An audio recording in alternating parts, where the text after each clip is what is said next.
It shows, considering that you usually get here with a minute to spare. Oh, shoot. Hi. Hello, everyone. It's still a minute to spare. But is that really effective? Yeah. Is that what you're... I'm still a minute early. Yeah, sure. We're going to look at it that way. Hi, Tara. Hi, Sean. Hi, Mr. Bishop. Yeah. Last week was such a fun, jovial time that I figured, no, we're just going to put that down like old Yeller real fast. Tonight we're talking about death rites and funerals and things like that. I don't know. I think it's an interesting topic. Yeah. Hi, Mom. Real quick, before we get into this, a few orders of business. Number one, the Black Lily is still going to be appearing at the Halfway to Halloween convention, May 24th and 25th, if I'm not mistaken, without looking at my notes. And yeah, she's going to have all kinds of nifty little weirdo stuff, more of her curse boxes, her spells. I think she has wands now, actually. Did she take them from the frogs? No, these are like crystals and sticks, not metal. But anyway, 25th and 26th, May 25th and 26th in San Antonio. So if you're in that area, absolutely go check her out. I'm guessing that hot sauce is still affecting you from last week, but you didn't die. That's not always a good thing. There are worse things than death. But speaking of hot sauces, by the way, never bring that back into my house again. Or, well, my desert, I guess. But totally not sponsored, but we do have a new Fuego box, actually, that we'll be trying out tonight. We have some homemade chips. We have plenty of bread and milk on hand this time. Well, you know what's funny is I actually found 2 hotter hot sauces after that night. Really? Yeah. Hey, hold on. Look over there. You see that direction? That's where you can go fuck off. Well, that's the direction your brother's going to be coming from to try them hot sauces. I know.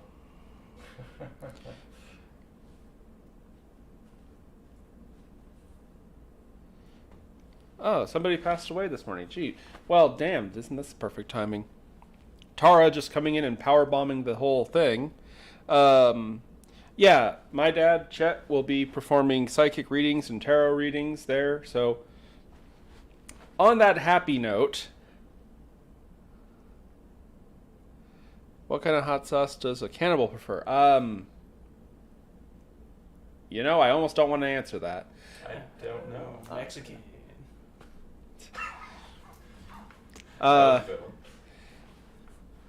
Yeah. One of these actually does kind of scare me a little.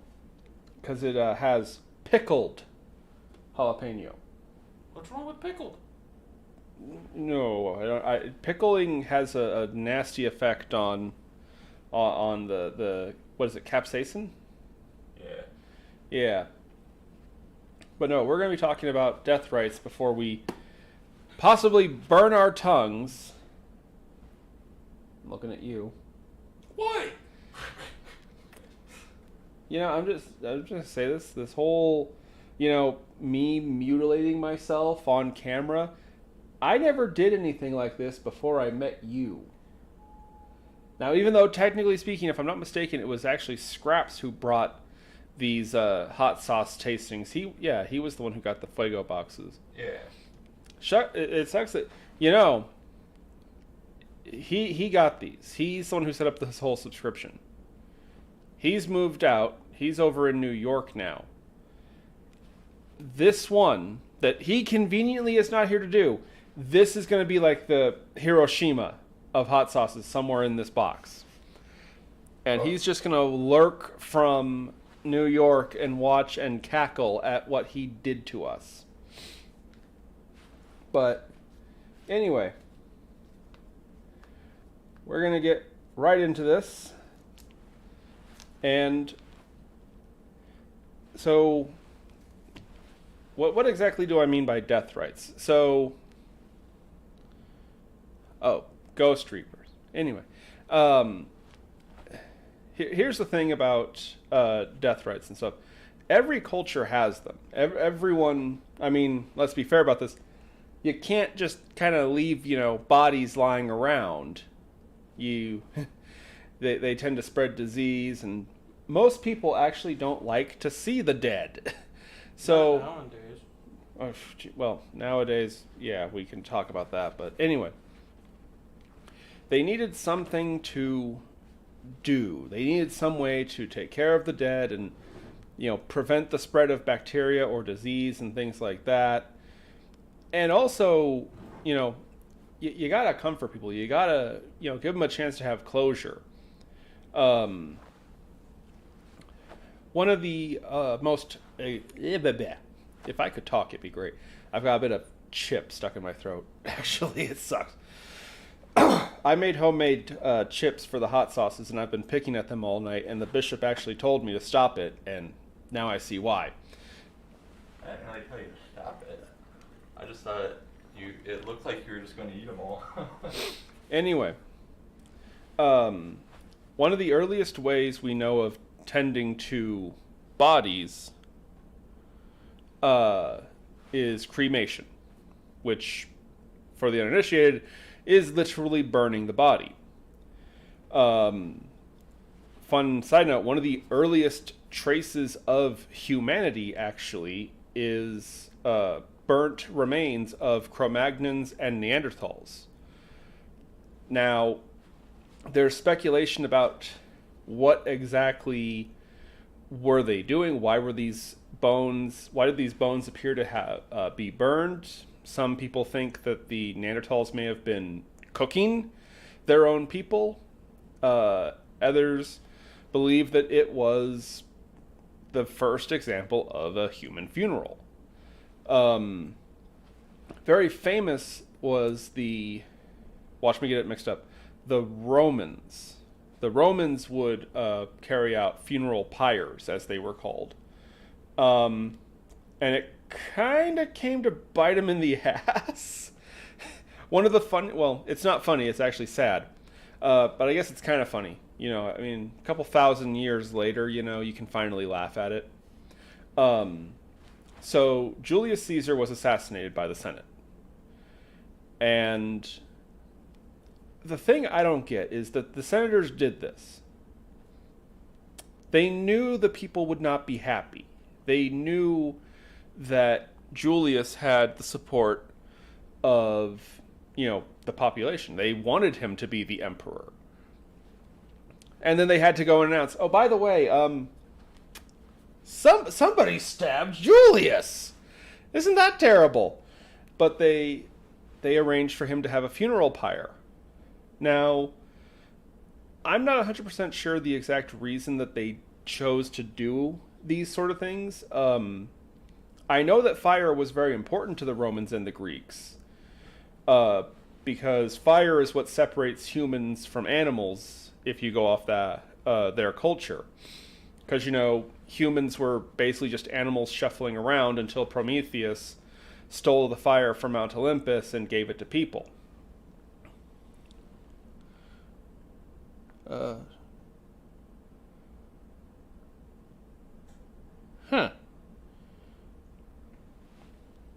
That's an interesting one, Dozen. I did not know about that one. I have not heard of that one. But anyway, and so from what I understand, it's kind of like, everything humans had came from fire. So when you are gone, you give your stuff and yourself back to fire, which is why the Greeks and Romans burned bodies. Also because, quite frankly, it's the easiest way to deal with a body, but we're not going to address that part because it kind of makes people sad to think that their loved one is, a burden and has to be taken care of. So I say just throw me in a ditch for the wolves. Maybe turn it to gunpowder, so... Oh, that's right. Yeah, you want to be turned into a bomb. No. Gunpowder for ammo For ammo. I'm gonna be getting a body. Well, if a civil war does happen, or if we end up going to World War III, I will be getting a body count even in the afterlife. Wow. Well, anyway, so yeah, we're just gonna step away from that landmine. Oh God. Mr. Bishop is encouraging you. Go for it. Be turned into a bomb. What could go wrong? Anyway, though.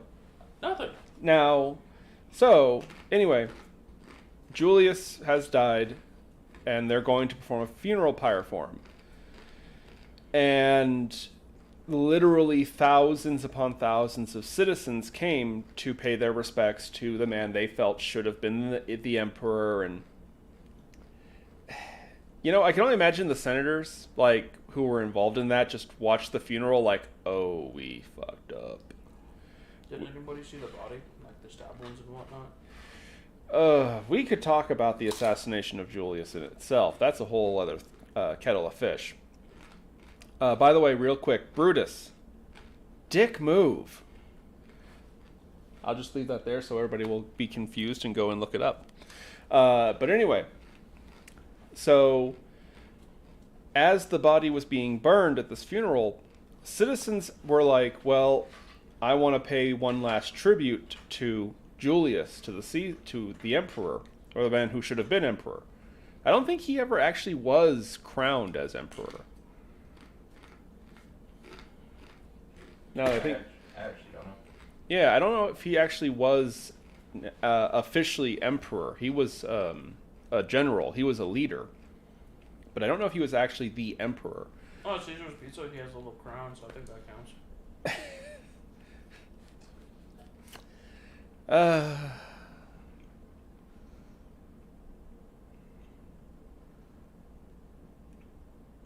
Oh God, Tara. I apparently have stepped on a nerve. Tara doesn't like Brutus. Imagine that. Anyway, though. And so here's the problem. Because there's people throwing things onto the fire as tribute to Julius, it got bigger and bigger, and eventually it actually got out of control and burned down part of the city of Rome. And the funny thing is, He got a body count after his death. a lot of the people were like, good. No, they literally didn't stop it. They let the city burn because they were like, no, this is fitting. But yeah, no, the man who should have been emperor burned the capital with his funeral. Because that was the idea. You burned stuff with them so they could take it to the afterlife. And they felt that Rome should have been his, so... He took half that shit with him. Uh-huh. How's that for a divorce? You want to talk about taking half of their stuff. But, yeah, no, and... I'm hoping he took the bank, too. God, the bank. Well, you would need money. Yeah, that's the thing I always thought was kind of dick about the Greeks and the Romans. You die... Not Egyptian. We'll get to them in a minute. But here's the thing. The Greeks and the Romans, you had to cross the river Styx. But it wasn't free. You had to pay some demigod, Cherubaron, I think is how you pronounce his name. Sean could help me out here. What is the ferryman's name in Greek and Roman mythologies? You have to bribe him. His job is literally to take souls from the world of the living into the world of the dead, and that a-hole's like, charge. And he has him over a barrel because you can't touch the river Styx. If your soul touches the river Styx water, you can never leave the river. So you literally have no choice but to pay this dude. So you better hope somebody sticks a couple coins or something in your pocket. Do togas have holding up that line? Oh my! Forever. That's actually hell. That's the real hell, is just being stuck behind him while he argues with the frickin' doorman. Look Look at him. He's proud of himself. Goddamn right. Literally, apparently. Charon. Charon is how you pronounce it, according to my dad. Dick move, though, seriously. It's like, dude, that's literally your job. I'm assuming Hades pays you already. Now you want a tip? Yeesh. Ancient Greeks and Romans invented the DoorDasher. Don't pay him before then. Oh. Don't pay him until after. Yeah? Fun side note, too. So, the Greeks would sometimes get bored. And if there wasn't any war going on, the various city-states would have mock wars. Where it would literally just be a civil war because, well, we have no one else to fight. You wanna attack each other? We should bring that back. But here's the thing. Because it's good-natured, it's not a real war. The soldiers would fight with arrows and spears that had tips made of bronze or brass, so that when you are dead from being struck by your other Greek people, your body will have that piece of bronze that you can use to pay Charon to cross the river. Isn't that considerate? I call that population control. We should bring that back. You see, you say that, but I notice you're sitting here comfortably on my couch, not out there in war. Just saying, population control always sounds great and easy when you're not the population. Yeah, actually, that is one of the reasons that the Olympic Games became a thing. It became costly to just go to war with the other states when you were bored. So they came up with an idea. Well, instead of killing each other, what if we just, flex on each other and beat each other up at sports and stuff? And we can even get better. We can justify it by claiming that this whole ordeal is a tribute to Zeus. Because what do you give the god who rules the world, right? You give him entertainment. I would say the dude's daughter down the street, but he'll take. Oh, Zeus already took that. Zeus already took that, and the two girls even further down the lane. And his wife. And his wife, who was also his sister. And the goat down the street. Yeah. And the cow. Poor Bessie. Personally, real quick, and I know we're going way off topic, but I'm just going to say it. The story of the Minotaur. I am personally stunned that Zeus has nothing to do with that one. Like, you're telling me somebody did the nasty with a bull, resulting in a half-human monster, and Zeus, of all people, is actually innocent in this case? He gaslighted everybody to think it wasn't him. But we all know it was his brother Poseidon! We all know it was him. It was his brother. He gaslighted everybody to think it was Poseidon, but we all know it was him. Zeus TV, there you go. Oh, I think Zeus TV came in all staticky back in the 90s, if you know what I mean, and I think you do. And if you're not old enough to get the joke I'm making, what on earth are you doing watching this freaking show? But anyway, yeah. So the Greeks and Romans were very fond of burning the bodies. It was a way to, take care of it so it didn't cause any problems. It gave people a chance to say goodbye, which is, again, we'll get more into that later. Now, if you go on south a little bit, you get to the Egyptians, who had a completely different mentality to this. Now, we've all heard the stories about mummification or embalming. So, the thing is that I found a lot of people, they get halfway through the idea of the Egyptian afterlife and so on, and then they go in the wrong direction. So there's this misunderstanding with the Egyptian mythology that you have to preserve the body because eventually they're going to come back from the dead.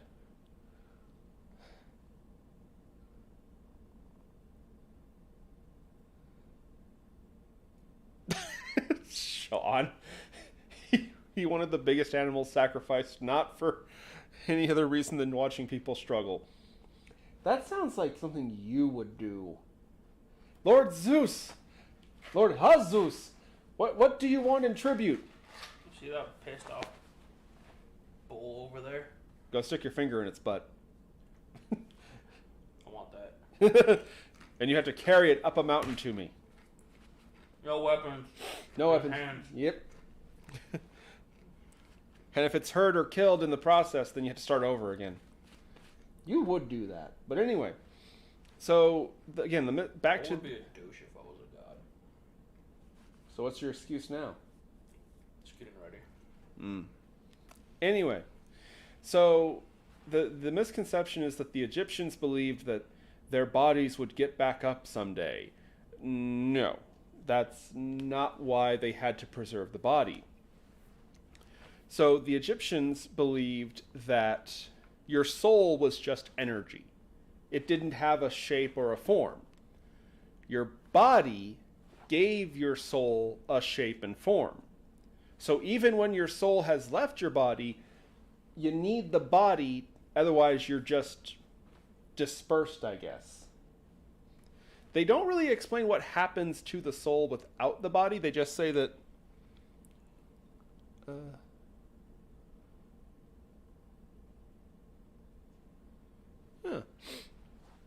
But yeah, it's important to preserve the body.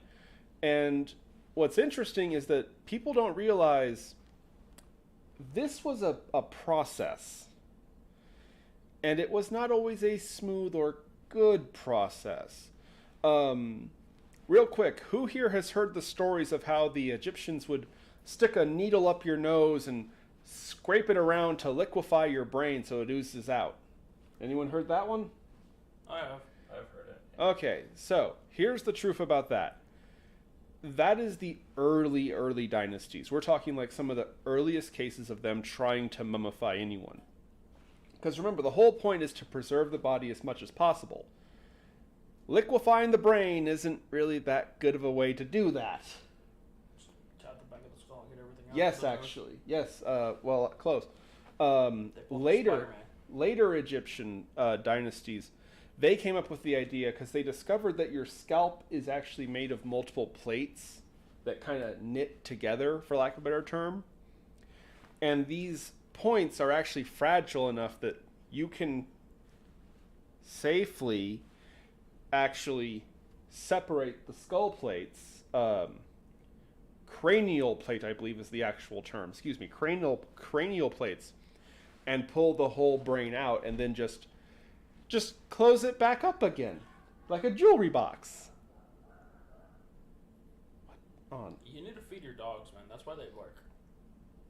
And they look skinny, and you can see their bones. They look like that because they're undead, and those weren't mine. I don't know where those were coming from, but anyway. So they found ways to do it. It was really a trial and error through generations. You explaining that, all I got going through my head is Jeepers Creepers, the song, and then some dude with the stupid grin on his face just reaching in and just pulling the brain out going, oh. That's basically what it was. But again, the whole point was that they had to preserve the body as long as possible to give you the best shot in the afterlife. Now, in the earlier dynasties, this was exclusively done for the pharaohs, maybe some of the priests. Like, you had to be important for this. What happens when the zombie can't chew? They liquefy the brain. Just drink it like a Slurpee. Those Egyptians were very considerate to the zombie apocalypse. But anyway, the funny thing is that it didn't take too long for, everybody else to be like, Pharaoh. So we have this angry mob outside, and basically we want to be able to go into the afterlife too. So how about those death rites for us, huh? Show them the swords. Well, no, see, that's the thing, is that there were actual, revolts. There were rebellions because people were ticked off. That's like, well, wait, why does the pharaoh and the high priests get to go on into the afterlife, but we're just thrown out into the desert to become jackal jerky? Screw you guys. And so it became expanded on. But the problem is when you have prestige, when you have something that's exclusive, the people who possess it generally don't want to share. And so mummification and embalming became this whole ordeal. First of all, you had to earn it. You couldn't be some beggar in the gutter and, oh, obviously, we gotta embalm Bob. He was my favorite beggar. No. Pretty much it expanded to people who, worked hard for a living, could maybe pass some money off to the temples, buy their way. Yeah, you had to buy your way into the afterlife. What a douchey thing, right? But it was this whole ordeal. And here's a funny thing that no one ever gets correct about it. It was actually seen as a holy ritual, a sort of... Oh, hi, Scraps! We were just talking about you. Yeah, we are going to be doing a Fuego boxes tonight. But anyway, so everyone knows Anubis, the jackal-headed god of the underworld. Calm down. Ay, did you give him sugar again? Yes. Yeah. Asshole. What? You did too? I gave him a can of NOS. I don't know what I expected. Little did he know that there was a little bit of cocaine up in that bag. Do not give kobolds cocaine. Or at the very least, don't admit into a live microphone that you gave cocaine to anyone. I don't know what you're talking about. Calm down. Chill. I guess I should be glad he doesn't have the knife anymore. Anyway, though. So everyone knows of Anubis. Well, what they don't know is that it was actually seen as a blasphemy to worship Anubis. As he is the judge of souls in the afterlife, it was considered bribery or disrespectful to worship him because you were trying to kiss up to the judge.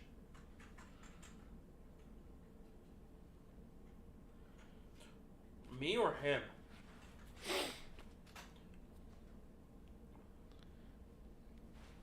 You can slap him. No, I think he deserves the slappings. Anyway.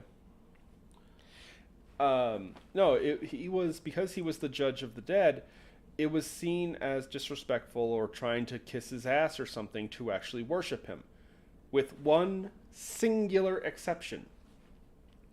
There were what we would today call a funeral parlor, or undertakers, if you will. The actual professional embalmers would oversee the procedure, which allegedly took 40 days to embalm one person. During the whole process, a high priest of Anubis would watch over the proceedings, basically giving instructions to his minions, employees, whatever you want to call them. Let's go with minions. Who actually carried out the embalming. But in truth, he wasn't a priest at all. He was an undertaker. He was an actual, mortician. A lot of them actually were secretly... I ticked off Anubis. I angered Anubis and now I'm choking. Anyway, apparently. Anyway, though, a lot of them actually had, day jobs.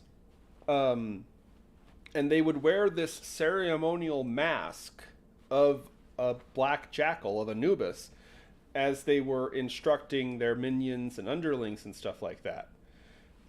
And they were representing his presence and proceedings over the dead and so on.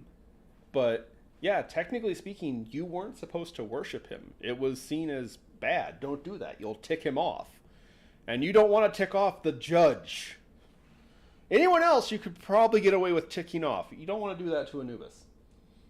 I mean, he could sit there with that scale and be like, nah. Which is a whole thing. So...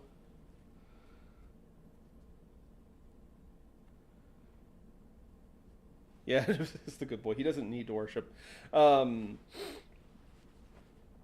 but anyway, and again, this whole embalming process was to keep the body from decaying and falling apart and basically just disintegrating as long as possible. And another part of the process would be to remove the organs. And this is one of those things where it's like they were so close, you know what I mean? But they kind of missed the finer point. So the reason that they took the organs out of the body is that they figured, what the hell was that? They figured, you know what breaks up and decays and wastes away really fast? Things that are wet. You know what's really wet? People. Your insides. So if we take the wet organs and blood and stuff out of the body, they'll be dry and they'll take longer to rot away. The funny thing is there's logic to that. It makes sense. But you still need your organs in the afterlife. So they would be put into these ceremonial jars that would be kept with your body. Yeah, that's a weird thing. Everyone jokes about the Egyptians taking their stuff with them. So apparently there's a field of proximity. Because it's not just like what you have on you. You can take stuff that's in your tomb with you. Yeah, your servants, your internal Yep. organs, your bow. So real quick, we'll address your that. Pokemon collection. Well, I mean, you need that. You gotta have that. You gotta take your Pokemon cards with you. But no. So there are stories of the Egyptians actually, like for the pharaohs, they would actually kill servants and put them in the tomb with them.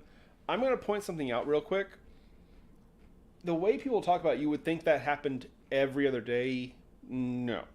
That was a bizarre, very strange, out of left field thing that, as far as I know, there's only like 3 or 4 instances where we can confirm that actually happened. And on top of that, most of those people willingly chose to do it. It wasn't like they just grabbed some dude. Hey, you're the pharaoh's slave now. You're going with him to the I didn't afterlife. vote for him. You idiot! He's an emperor. Nobody voted for him. I don't have to do anything for him. Yes, you do. You're the slave now. You guys don't know where that's from. You're too young. Yeah. Again, what are you watching this show for? Fair. Have me one of them candies. Anyway, not bad. No, very often those were willing sacrifices, and they usually would actually kind of have a I guess you'd call it a devil's bargain. They would be a sacrifice, and then their family or some kind of beneficiary would receive a sort of, not a dowry, an inheritance. Yeah, basically it's like, so here's the deal, Jesus. We'll pay your wife and kid if you go and join the pharaoh in the afterlife to be a attendant to him. No. I knew he'd say no. Generic fruit snacks. No, I'm good. I don't like to eat on camera. George Carlin is in the afterlife. Pointing at all the Egyptian stuff. I don't know, but anyway. But yeah, there was a huge elaborateness to Egypt and the afterlife. And it's funny because everyone knows about this stuff and everyone gets so much of it wrong. Yeah, because it's like grave robbing is not a bad thing. Well, you know, when the alternative is them being bulldozed over and destroyed, I think maybe we should raid the tombs. Well, actually, I guess to be fair, the best option would be just leave them there and not do anything to them. But your options are either A, you take them and put them in the British Museum, or B, a la Mekwakohwa, will bulldoze it over and build a shrine to a guy who had an 8-year-old wife. about we leave them in museums up in Egypt instead of taking them to freaking... Oh, if they were going to blow up the Valley of the Kings, what makes you think they won't blow up the museum in Cairo? Oh boy, I can feel the subscribers. I can feel us bleeding. Anyway, though. But no, real quick. Who here has heard the phrase Book of the Dead? They just found that fucking book, too. Okay, I want you to take a moment and picture the Book of the Dead. You got it in your head? Congratulations, you're thinking wrong. Because the truth is, there is no Book of the Dead. See, what there were these elaborate scrolls with prayers on them. Now, apparently the afterlife in Egypt was extremely complicated. And you think I'm joking, but I will explain in detail, no. No, I want you to picture something. I want you to picture an afterlife that is apparently operated like the DMV. Yes, that is the Egyptian underworld. It is micromanaged and super detailed. Now, there is good news though. You can be given these scrolls which contain prayers, and these prayers will allow you to do things or bypass things in the underworld that might otherwise hinder you. Now, the problem is that when these were found in, like the Valley of the Kings and stuff and other burial sites, people who discovered them made the mistake of thinking it was all the same. So they referred to it as the Book of the Dead. What they don't realize is that actually, no two books of the dead are actually the same, because you would have different prayers. Some could be earned, some could be bought, and some were church, they could always be bought. Oh, absolutely. And some you got for being specific things. For example, there were specific scrolls and prayers for soldiers. There were specific scrolls just for the pharaoh, just for priests. And as it stands today, we have found well over, I want to say, 200 different individual prayers that are considered part of the Book of the Dead. And as far as I'm aware, no one, not even the pharaohs themselves, had every single scroll. Because some kind of contradict, actually. There's even a few scrolls for if you done effed up, if you know what I mean. No, I'm not joking. There is literally a prayer. There is literally a prayer in the Book of the Dead to explain yourself for crimes you have committed. If you're a murderer, here you go, Jesus. You're gonna need this one, buddy. That would kill everybody. Oh, that you know better than to admit to, but you'll talk about giving cocaine to kobolds. Hey man, I'm saving my body count for after I'm dead. Yeah. One of my favorite prayers is literally a prayer to, and I quote, remove anger from the hearts of a god. Should have given that to the people who were dealing with Zeus and his fucking family. Right? I don't know. Could you imagine you have to earn a prayer just so you can tell a god, calm down, it's okay. But no. What happens if it's a woman god? A goddess? Telling her to calm down? That doesn't Oh, work yeah. No. That doesn't work even now. No, it does not. But no, there's lots of them. Some of them are kind of weird. There's a prayer for your soul to move about at night. You need a scroll to haunt people. That's exactly what I would be doing. Yeah. To move around at night. To move about at night, you need a specific scroll. There's a scroll to move across water as though you were walking on sand. But I'm already Jesus. I know, right? It's like, can I get the scroll to play Jesus in the underworld? I've kind of joked about it before. It really does feel like the underworld is a video game and you're just buying the features. The Egyptians invented DLC. Bye, Scraps. Bye, Scraps. Good night. Oh, that's right. He has an interview tomorrow, huh? You got this. You got it, dude. If they don't give it to you, Take it. Just show up. Just show up in the factory and be like, no, I work here. What are they gonna do? Fire you? Or you can fire the building.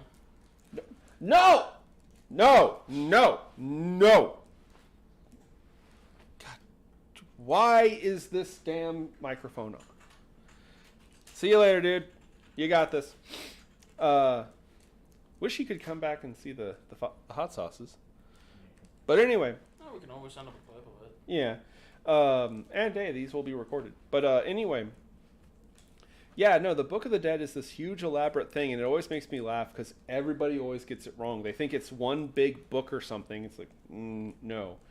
Every Book of the Dead is unique to you. Because again, yeah, some you can just buy, but most of them were actually rewards for some kind of feat or deed. You're the best pharaoh ever, did everything right, everything's prospering.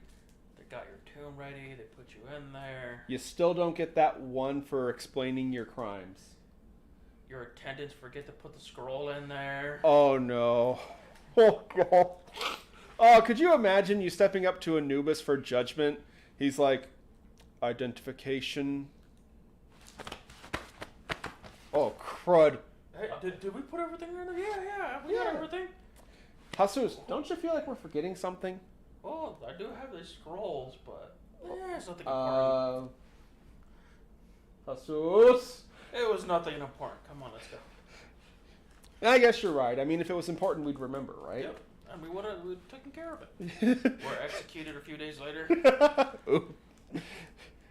No, actually, there is actually a spell in the scroll of the Book of the Dead for the gods to know your name. So you literally supposed to be all knowing. You should know this. You need. Well, again, it's like you need an ID. Could you imagine that? You're like 100 years old. Somehow you live to be that age. You still get freaking carded in the afterlife. Man, I still get carded now, and I don't even know why. You have great hair, for crying out loud. Yeah, and I still get carded sometimes when I go get beer. Frontier. Ticking off a god is actually very easy.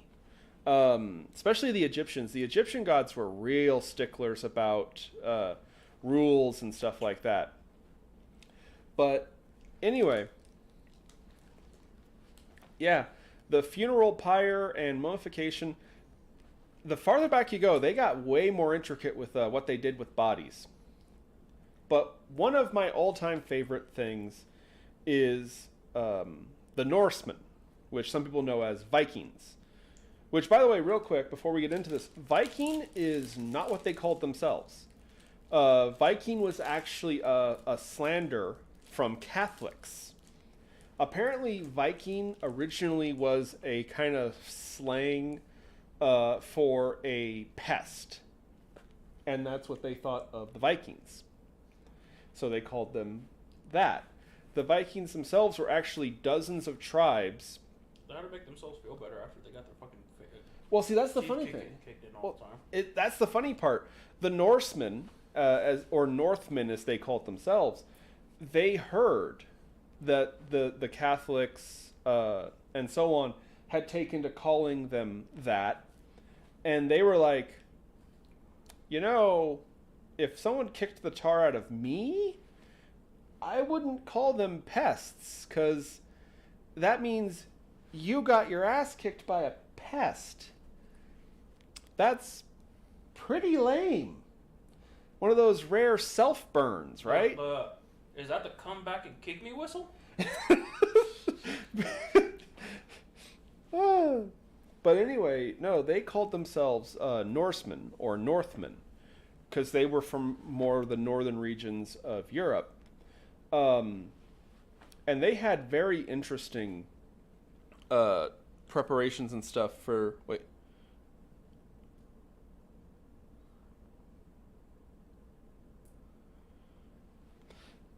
Yeah, like I said, as far as I know, the Catholics were the ones who used it first, and the Norsemen were just like, cool, we're pests. Who beat the tar out of you? So what does that make you? The come back and kick me whistle? But anyway. Well, yeah, when you have a giant building bigger than everything else. Oh yeah. Oh, No. look, that's where the money's at. Those cathedrals did kind of make for good targets. But anyway, they had a very interesting view of the afterlife. First of all, much like Christianity, they had multiple afterlives. There were good and bad places you could go after you died. But here's the interesting thing. Because everyone gets it wrong how it works. Everyone talks about going to Valhalla. No. Valhalla was like the best of the best of the best afterlife. Very few souls ever were deemed worthy of going there. It had to do with dying in battle was one thing, but at its core it was really being like a paragon, super honorable, and the way that you actually earned your afterlife. You had to have your shit together. Close. You needed other people to vouch for you. Because, see, there were these creatures in Norse mythology called the Valkyrie, which are usually described as being these kind of angelic, massively hipped women. You think I'm joking? No. You've ever heard the expression, it's not over till the fat lady sings? That's why. No, I'm dead serious. Look up the artwork describing Valkyries. They are massive women. Perfect birthing hips. Yes, big birthing hips. Huge, heavy women. Bishop, get a photo. Oh, God. Big bitches. But anyway, but they would take souls of the dead and usher them to their various afterlives. But here's the problem. If you meet the angel of death, and the angel asks you, what kind of person were you? Oh, I was a piece of shit. You son of a bitch. No, you're going to tell him, I was great, I was awesome, I was good, I was a wonderful person, everybody loved me. You're not going to admit to the angel of death that you were a bad person and you deserve... Motherfucker already knows. No, they don't. Are you serious? You can lie to them. That is retarded as shit. You can dupe the Valkyrie. So, the Valkyrie doesn't listen to you. It doesn't matter what you say about your life. The Valkyrie listens to your mourners. How you're remembered by other people is how the Valkyrie will judge you. So it's super important how other people remember you. That's the crux that the Valkyrie pays attention to. So you want to do a solid for Bob, right? So you got to take care of his body, because if you don't take care of Bob, if you don't give Bob a funeral, if you don't care that he's dead, why should the Valkyrie think he was a good person? So there was this huge emphasis on the funeral, the ceremony of the dead for the Viking people, for the Norsemen. Yeah, Valkyrie, are you a god? Mm-hmm. You say yes, even if you're not. I'm the god. Oh, Tara knows what it's going to be, a Valkyrie for Halloween. There you go, Tara. But anyway, by the way, real quick, also, yes, not only were they depicted as these massively wide-hipped, heavy-set women, they were described as being the most beautiful women. The Norsemen liked those big, thick women. And so that's why the Valkyrie looked that way. They were beautiful. So good to stay warm during the cold winter nights. Oh, yeah. Well, to be fair, we're talking about, like, Finland, Poland, Iceland, Greenland. It's always cold. It's not just cold in winter. You need them for those cold spring, autumn, and winter nights. But anyway, so there was always this elaborateness to their funeral services. Now, what's interesting is that everyone's heard the expression of a Viking funeral. They put you on the boat and they cast the boat out into the water and they shoot flaming arrows, and yeah, by now you should probably tell that that's not even close to how it actually happened. That's a complete fabrication. Yeah, why would you waste a really good boat? So, where does this come from? Well, it comes from two places. One, there was a Viking king who actually did have a ship buried with him. See, that's his boat. He can do what he wants with it. He built it himself. And so for his burial, they buried the boat with him. Because the Vikings actually did have burials. By the way, this might be the earliest example of digging a grave, by the way. Because the Egyptians would build the structure above ground, a tomb. And the Romans and the Greeks, well, they didn't need it, they just burned the body. The Norsemen might be the first example of an actual, grave, what we would call a grave, or burial mound. You said burn on fire, but they put me in a cave. Yeah, but again, that's not digging you a grave. Well, I was also lit on fire. They just put me in a cave for 3 days. Anyway. Don't mind him, folks. Anyway. But, no, the reason that we have the story of the burning the ship actually comes from one of the most hilarious things, in my personal opinion. This could be the earliest example of a god-tier troll that I've ever heard, and I mean that sincerely. So, there was this, around the years in the 1100s, the 10th century. Wait, no, is that 10th century? That would be... Yeah, around 1100. Because the centuries are 100 years after, because the first century was 0 to 100. But anyway, there was a Muslim philosopher, and I'm going to try to pronounce this name correctly, but give me a break here. Ahmad ibn Fadlan.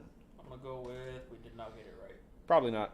Fadlan was a famous scholar who traveled all over the place. He was a royal advisor to the Sultan of Baghdad, actually.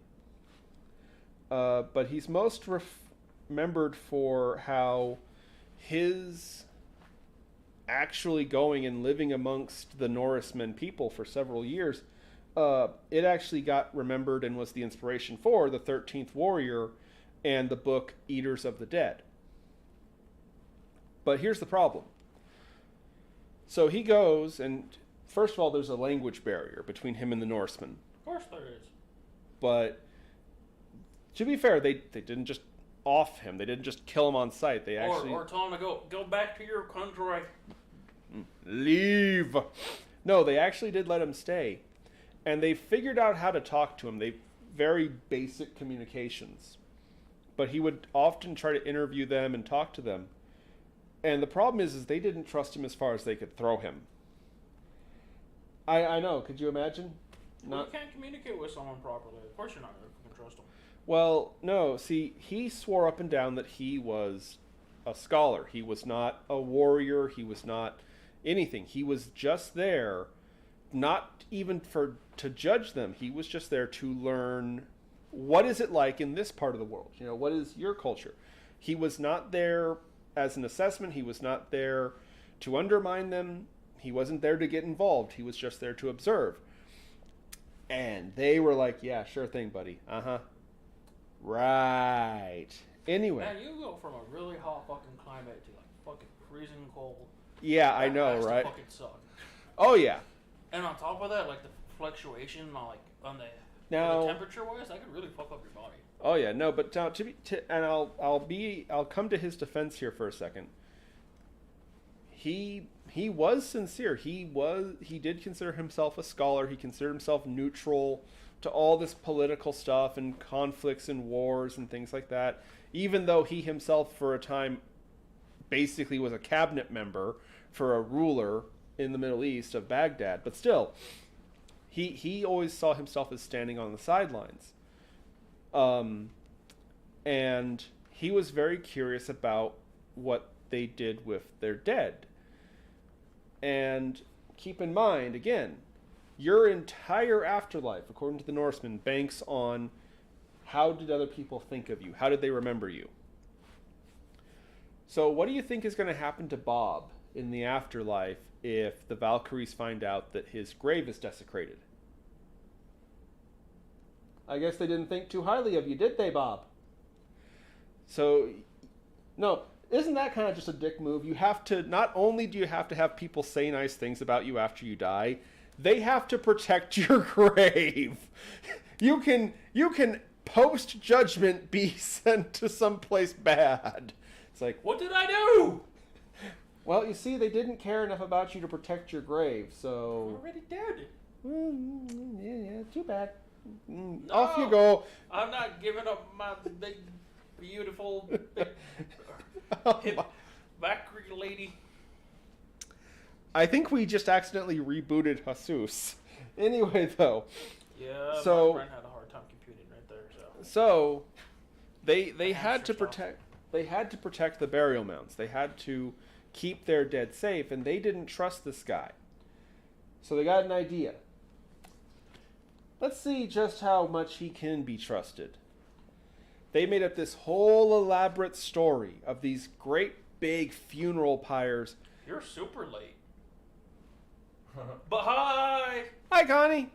Anyway, no, they did this whole fake funeral with a dummy. By the way, it wasn't even. They didn't even put a body in there. They had a dummy on this boat, cast it out into the water, and set it on fire with flaming arrows. And they said, "Oh yeah, no, that's what we do for all of our honorable dead." It's such a waste of a fucking boat. But just to troll somebody, it is so worth it. And to be fair, they were protecting the actual graves.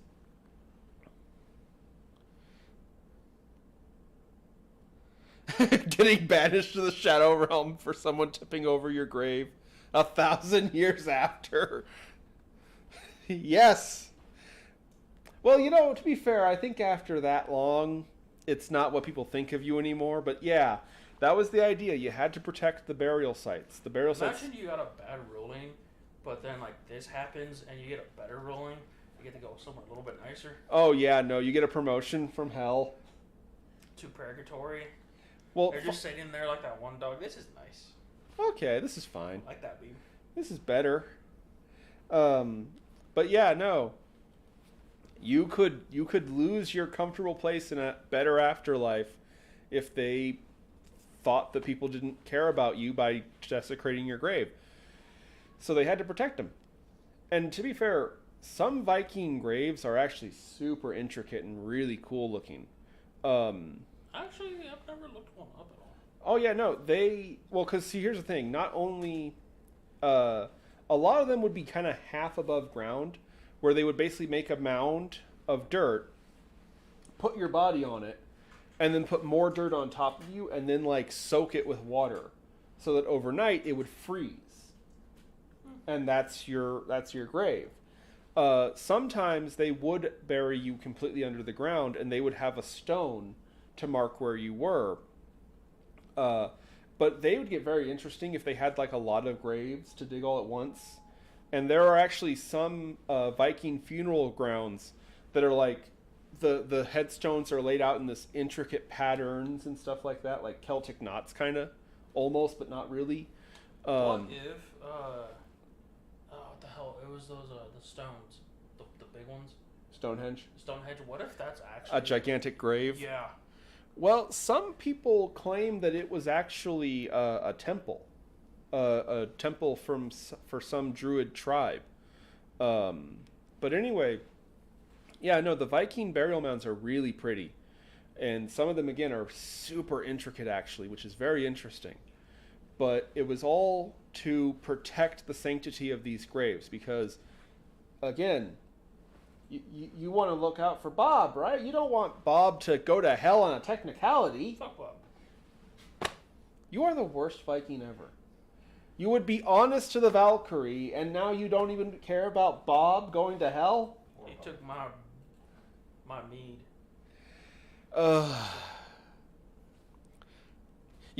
Frontier Studios brings up a point. What about the Easter Island skulls? Or the Easter Island heads? Could you imagine if those are graves? That'd be interesting. I still like the idea that they're just giants. Gigantic statues? And like the mountains are like their feet. I've heard some stories about that. That would be funny, but... But anyway. Matt, imagine if you got assigned to make the tombstones, to make those tombstones.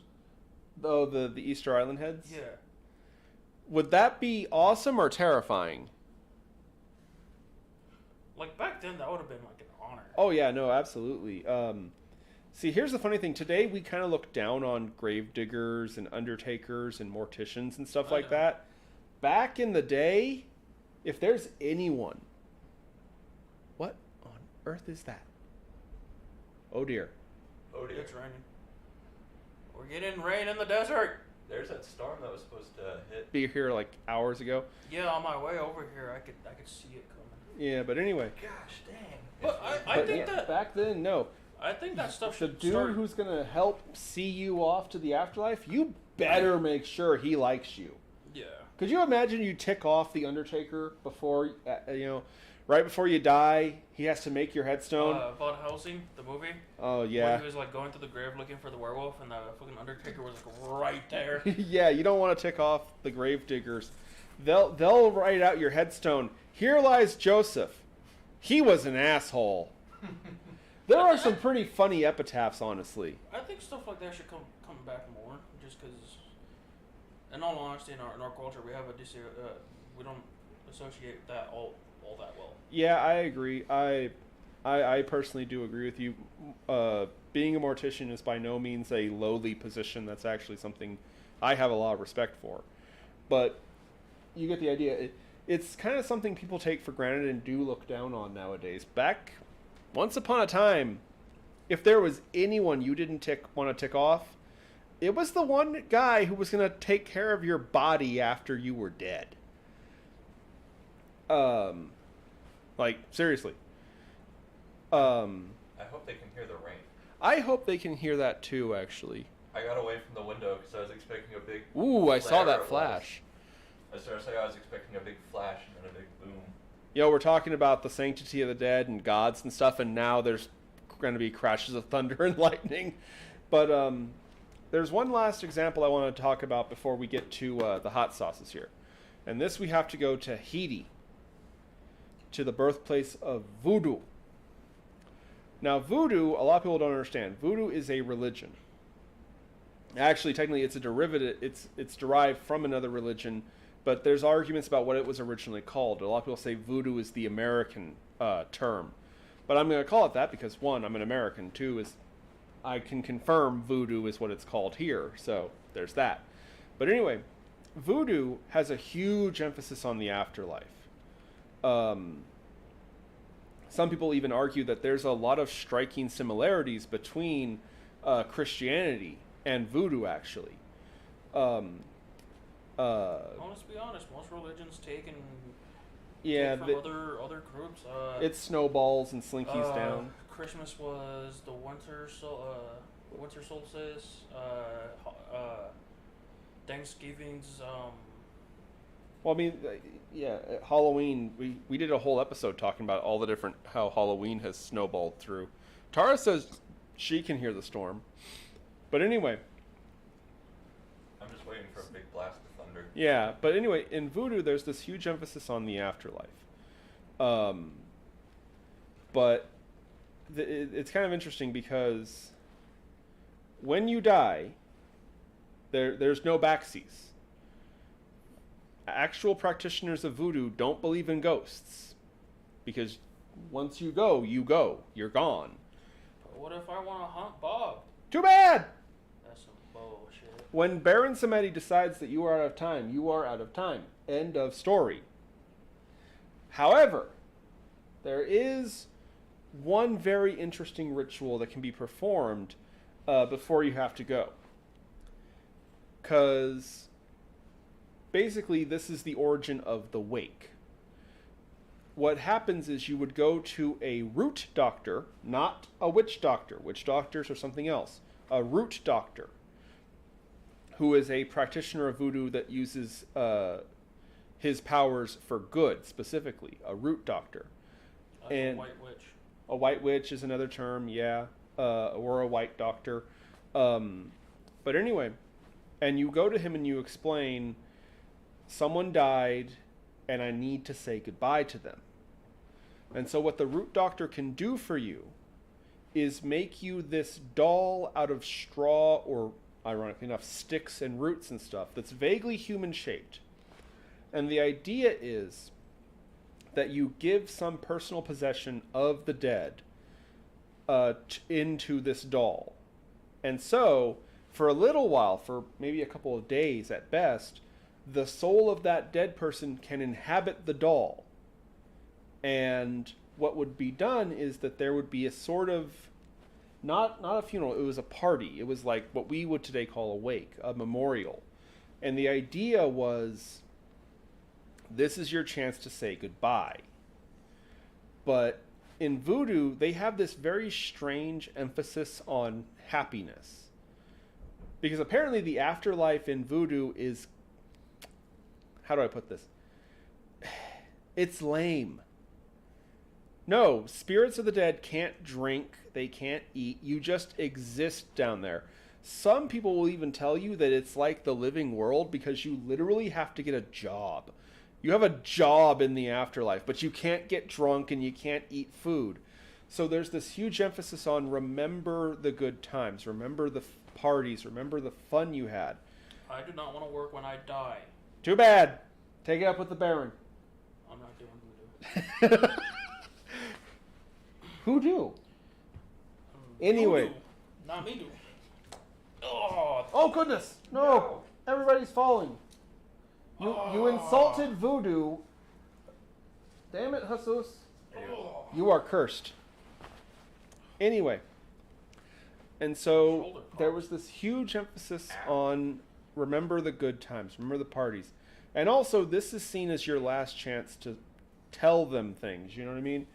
You know, but that it was this big party that would be held in your honor all around this essentially a little wooden doll that was meant to hold your spirit so that you could hear, you know, people tell you these things and stuff like that. Because again, once you die, you're out of here, sonny. No, there's no haunting in voodoo. You go to the afterlife and you stay there. And you get a job. I don't wanna. Oh man. I want to float on a cloud, drink my Long Islands, and eat Nope. some. No alcohol, smoky ribs. no food. Well, spirits don't get that stuff. You can't do that. So you got to enjoy this world right now. Enjoy today because tomorrow you don't get it. That's why there was a big misconception about Baron Samedi, a lesser deity of voodoo, because they would hold huge like block party, you know, things in his honor, and yeah, no, you were expected to get drunk off your ass because, you know, you can enjoy that. The spirits can't. So if you don't drink, if you don't have a party, you're wasting what the spirits don't get, and that's seen as disrespectful to them. Yeah. So I guess that's the origin of pour one out for the homies, right? Yeah. No, Mr. Bishop's right. No, let the good times roll now because they're gonna end. And yeah, no, it led to a lot of misconceptions about voodoo from outsiders who saw all this stuff, you know, because they just see it as like, so wait, they made a doll out of sticks, and now they're all drunk off their ass? That doesn't sound good. That sounds bad. But there's a reasoning to it. There's an idea behind it. And a lot of people will tell you, you know, funerals are for the dead, the wake is for the living. You know what I mean? So you get that closure so you can say goodbye. Very similar to your guys, the Mexican culture about the remembering people and stuff like that. They throw parties. Yeah. You guys throw parties for the dead. I just can't go to the church because I'll catch on fire. Yeah, I know. Well, I don't know. Hold on. I mean, if you're getting drunk in memory of Bob, isn't that... Can't we make an exception there? I think we can get drunk this one time at a church for Bob. You'll be surprised. But, yeah, no, that's a tradition with They voodoo. are really picky about the rules down there when it comes to shit like that. Hell, I get in trouble just for that. Oh, your tattoo. Yeah, but no, the whole it's interesting how we see different cultures do things, you know. And again, I just love how voodoo, literally it's like, get the rum. Get the spiced rum. Everyone else is like going through all these intricate things to take care of your soul in the afterlife, 40 days worth of embalming you so you can exist in the underworld for a little longer, telling a massive lie that goes on to ripple through time. Well, I'm just saying, like... Everyone else is like diving on in the way to protect the dead, and then you have voodoo who's just like, cheers! What happens if you're not someone who practices voodoo, but you still show up to the party? I think that's kind of like wedding crashing. It's like, it's a celebration, man.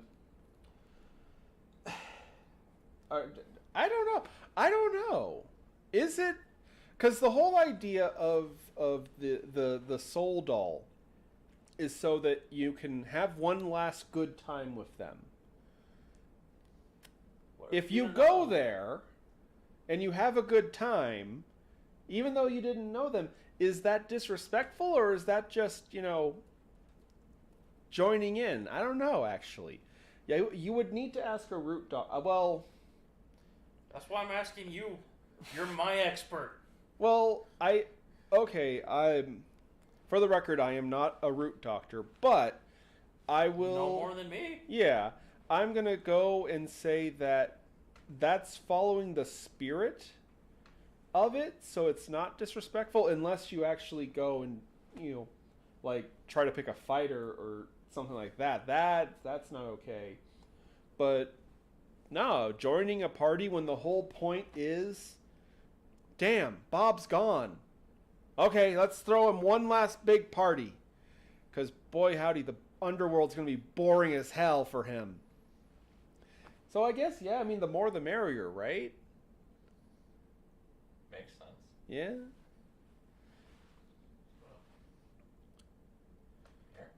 Yeah. But yeah, that's the ritual of the soul doll. It is really interesting to see how very different cultures, and there's also the perspective of death, too.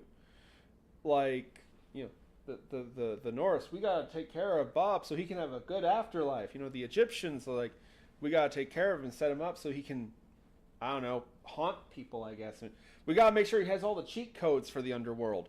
And then there's the freaking voodoo who's just like, man, sucks for you, dude, but bye. I love you, buddy, but boy howdy, have fun working at Ghost Walmart. Could you imagine that? Not only do you murder everyone in the afterlife. You die, and Baron Samedi is just like, so good news is there's no hell for you to go to. Bad news is I got you a job at the Ghost Walmart. I'm gonna murder everyone in this building. You're a ghost. You can't murder anybody. I will find a way, goddammit. My people find a way to do anything. They're Mexicans, not Mexicants. Oh, that was my knee.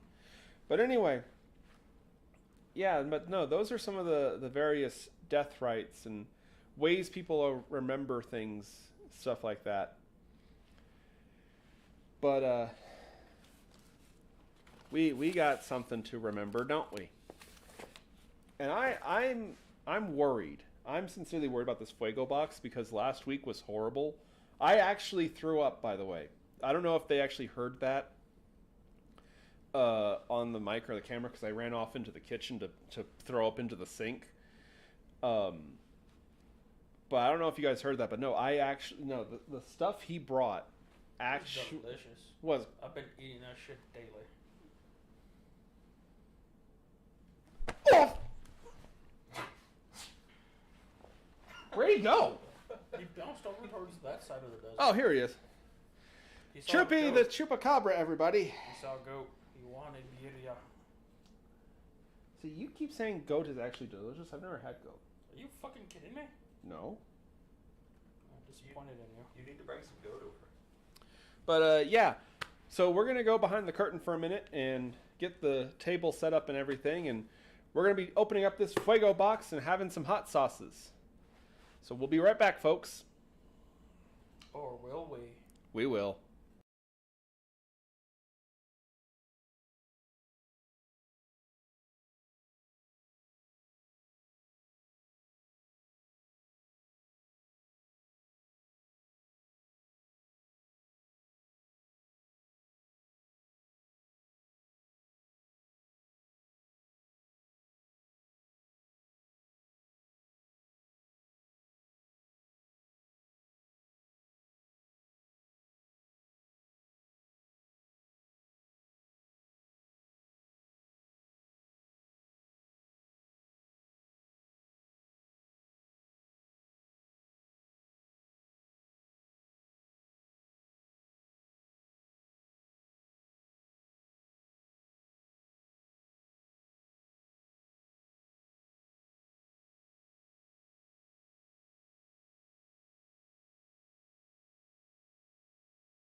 go to when we went to the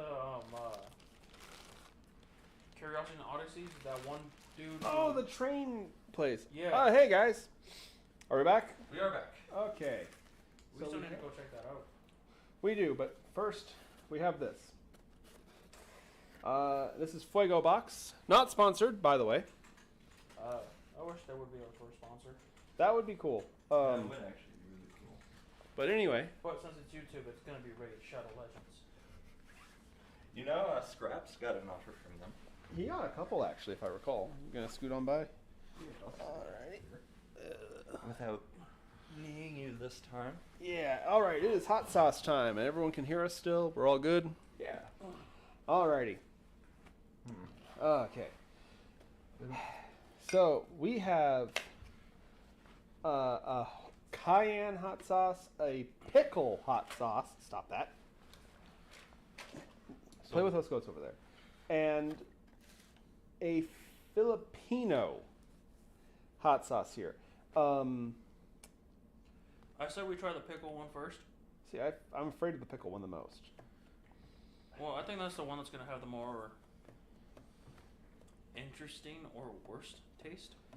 So you just want to get it out of the way? Yeah. And then we do... They have horseshoe, which is a cayenne, and Diablo. And then we do the cayenne one. And then we do Diablo last, because That one could be interesting. Just to show the camera what we got. Yeah. I like the little Diablo on the can. You got little boxing gloves.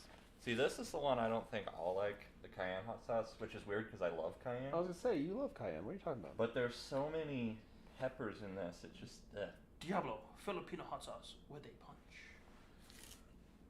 I mean, I guess I'm most excited about the Diablo, but I feel this is the one I'm going to like the best, the pickle. I'm scared of the pickle. Nuke's pickle.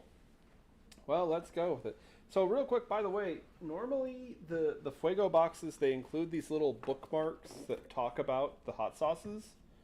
But ours only has this one. Which one is that one for? For the horseshoe, the cayenne. Which I'll read that, but here. I'm going to go over this one real quick. Oh boy. We're doing this one first, I guess. It contains brine made from distilled water, salt, and white vinegar, pickled jalapenos, pickled cucumbers, so pickles, yellow onion, dill, habaneros, and garlic. Why didn't they just put pickles? I know, why do they say pickled cucumber? That's Because people are dumb and they don't even know where freaking pickles come from sometimes. well, this is from Portland, Oregon, so I kid you not, I found a TikTok where she was saying they pickle everything, but why not cucumbers? And I'm just like,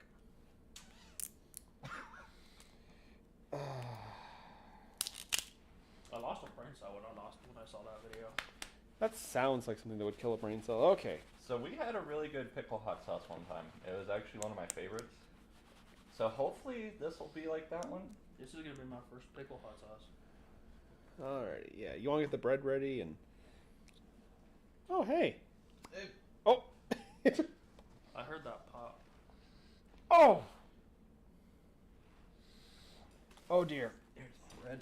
Well, you need a vinegar Take a sniff when of you that. pickle something, so I'm assuming this is gonna. Take a sniff of that. That smells actually pretty good. It smells like pickle juice. Thank you, sir. I got you back.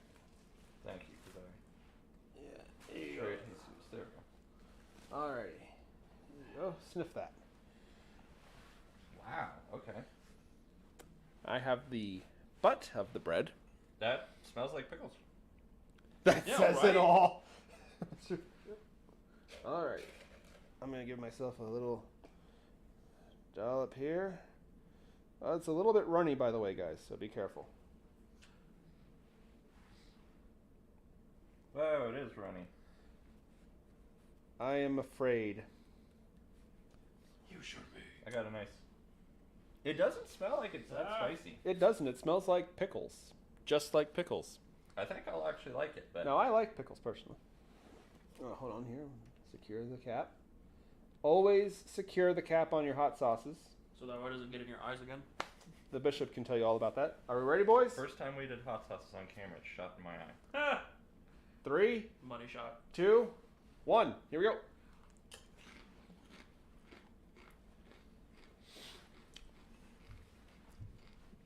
There's spice. There is spice.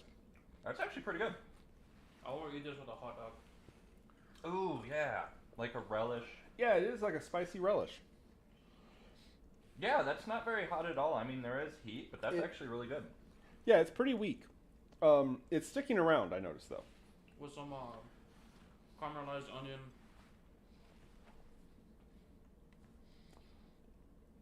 Yeah, Nukes. N-E-W-K-S. Made with actual Grillo's pickles. Mm-hmm. I actually like it. It's not bad. Yeah, I could see using it as a relish. Maybe mix that into like a pasta salad. Yeah. Or some fish. Or yeah, I was gonna say a tuna salad. Even on the fajitas we got here. We have fajitas, by the way. Yeah. Alright, next one. And you said you wanted to do the cayenne one next? Yeah, let's say the Diablo for last. See, this is... I don't know, I think the Diablo will probably be the spiciest. And I think this will be the one that I like the least, like I said. See, again, that's the thing I find weird. It's like, you like cayenne. You put it on everything. I do, but this has a lot of peppers in it, like a lot of chili peppers. Read the thingies. Oh, yeah, of course. Here, let me open it. You open it. I'll read the actual card that they gave. This is Horseshoe Brand Cayenne. Horseshoe Brand is an all-natural sauce company out of New York's Hudson Valley. Oh, so it's from New York. Where Scraps lives now. I assume it would be all natural. On a mission to deliver fresh, consistent, high-quality hot sauces with the perfect unity of heat and flavor, their cayenne sauces bring the distinct flavor of South Louisiana. Oh, no. Yep. This is what I'm worried about. This is going to be Cajun. This is going to be Cajun. Let's do this. I hate you so much.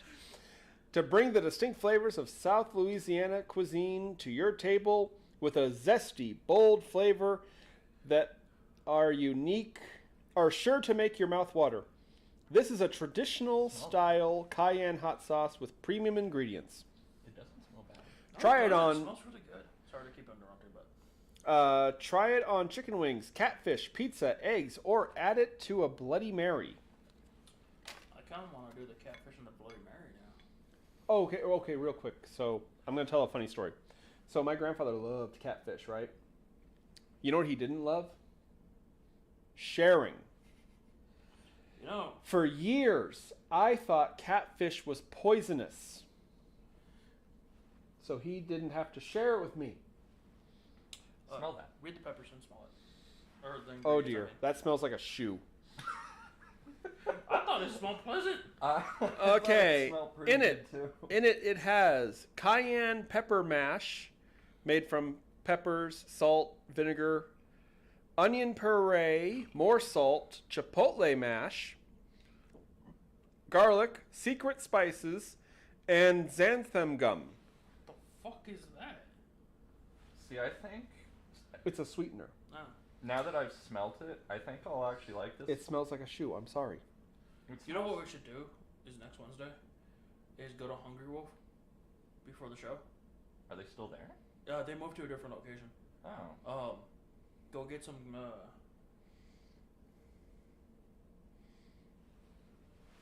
little bit. How about I got Where's the cap? Oh, right.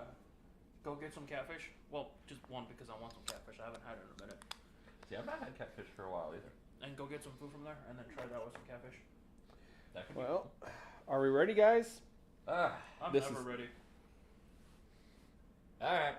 Oh, excuse me. It's a thick. Xanthan gum is a thickening agent, not a sweetener. Thank you. Thank you, Tara. Are we ready? Yeah.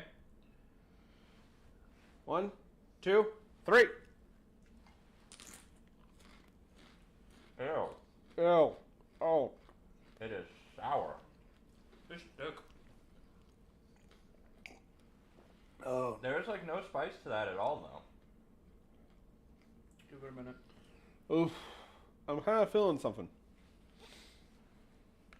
feeling the top of my mouth, but Mhm. it's it's not that spicy, but it's just like It feels weird. it lets you know it's there. It's actually less spicier than the pickle one. Yeah. It's like a tease. Yeah, yeah. It's like a tingy. It's like numb. It's like the roof of my mouth feels like it's going numb. But that was very sour. Oh God, so sour. Kristoff, does it taste like shoe? I've never tasted shoe, so I don't know. But I will tell you that it really isn't that. I'm sorry, this is not very good. No, it has a very, Well, very. just picked the wrong order for this, and the fucking Diablo one's nasty. It's very Okay. sour. Okay, what do we do with it? I'm gonna try with some catfish and a Bloody Mary now. In a Bloody Oh. Mary? Honestly, the one Bloody Mary I had was absolutely disgusting. So like, putting that or putting a shoe in a Bloody Mary would make it better, I think. But no, in all seriousness, yeah, try it on some catfish. Actually, that could go good in a pasta salad. Maybe. Some barbecue chicken. Barbecue chicken, yeah. All right. But here Oh, we go. shut up. I'll feed you in a minute. Alrighty, here we go. This is Diablo. Pronounced Diablo. Diablo. Sauce is the first Filipino hot sauce produced inside the United States. Shake this bottle well and refrigerate after opening. It has. Wait, hold on. It's a Filipino sauce made in America. Tacos are Mexican. We have them here in the States. Okay. I'm Mexican and I'm here in the States. It is hard to read this bottle. Ingredients: vinegar, cane vinegar, by the way. Clouding agent, coconut oil. Emulsion, caramel. I'm getting disappointed. Ginger, jalapeno, Asian teardrop pepper, agave nectar, Yeah, Jim- that last one we had was from New York. Jamaican round chili pepper, kosher salt, And chai seed, and dried spirulina.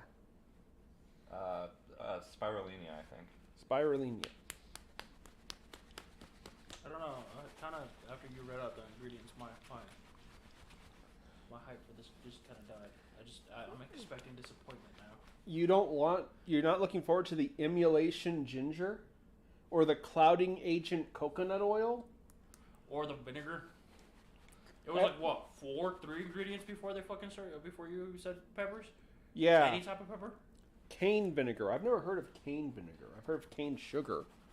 My stepmom, she's from the Philippines, and she had really good cooking. No, don't get me wrong. Good food comes from the Philippines. Oh yeah, no, they're perfectly fine. Asian teardrop pepper. Yeah, I'm not familiar with it, but it sounds gnarly. You're stalling. Yes, I am.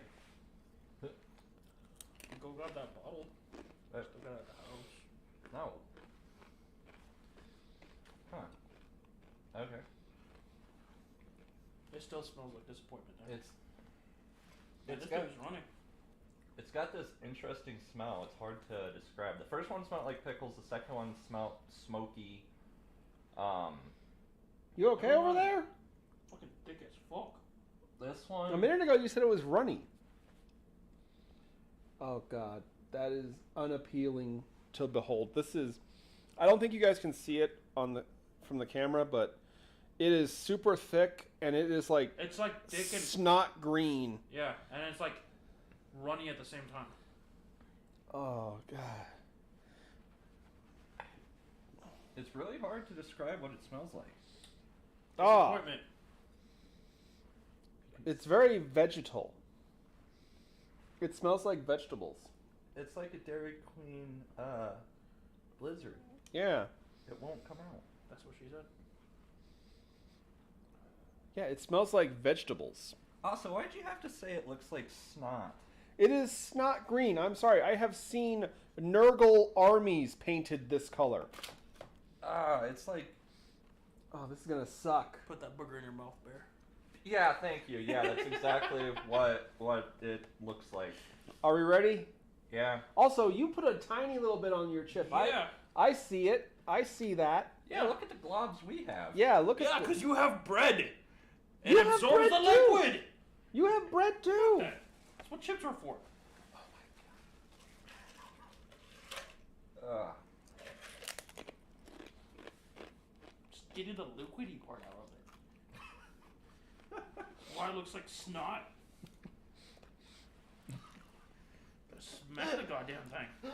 It does. It looks like blood and the Frankenstein monster. Are we ready? Let's do this. This is the disappointment. 3, 2, 1. It has the consistency of a booger. I guess. I don't Oh know. God. I think we did this out of order. That was a disappointment. I can't even describe. It's not spicy. I'm getting a sting. It's very earthy. Herbal, vegetal. It's actually really hard to describe how it tastes. Like a burger. I'm not digging it. You need to throw that out of a 3-story building balcony. See, I'm trying to think what it could be good on. And yeah, okay, there is a little bit of a burn. The pickle one was the spiciest out of the 3, and it wasn't even that spicy. Yeah, I kind of agree. Okay, so what would I do with this? Nothing. I would throw it out of the fucking window. I was gonna say I would put this on the trash. No. I'm sorry, Fuego Box. They can't all be winners. This is legitimately just bad. Out of all the ones I've eaten out of the Fuego box, that's the nastiest. It's just not good. I really wish Scraps was here. Oh, Scraps would tear that shit apart like a fucking heartbeat.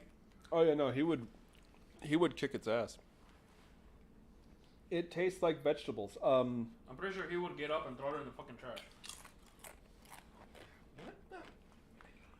You said they put like some thickening coconut or something in this? No, clouding agent. The New York one had the thickener. Yeah. That is like thick like a Valkyrie. Look at that. See? Yeah. Tastes nasty. See, I'm trying it again because it's not that hot and I can't really describe it. Ugh. Why? Why do you do that to me? She likes you. Lies. She wants to eat me. I don't know where. Her name is Gluttony. She wants to eat everything. Take it as a compliment. I am plump. Yes, you are. She wants to devour me.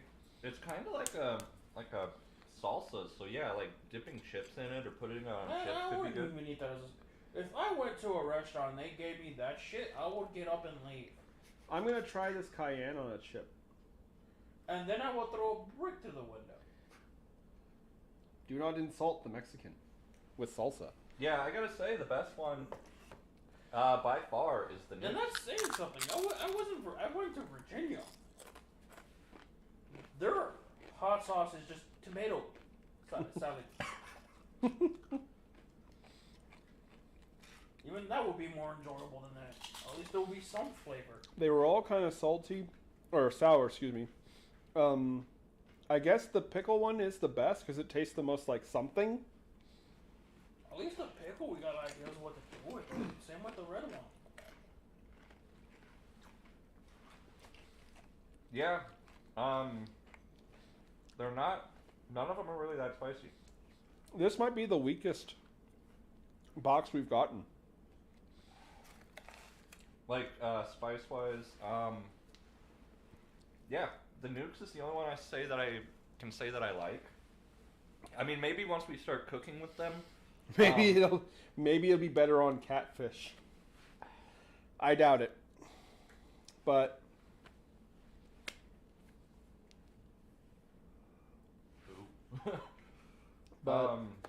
yeah, thanks still for the sauces, Fuego Box. yeah, this is our last box. This is kind of weak. I'm sorry. We could resubscribe because the subscription I think is like $110 and you get 4 boxes over the course of a year. Yeah. Fuego Box is actually really good. They send random hot sauces. This time we just didn't get. Got kind of a dud box.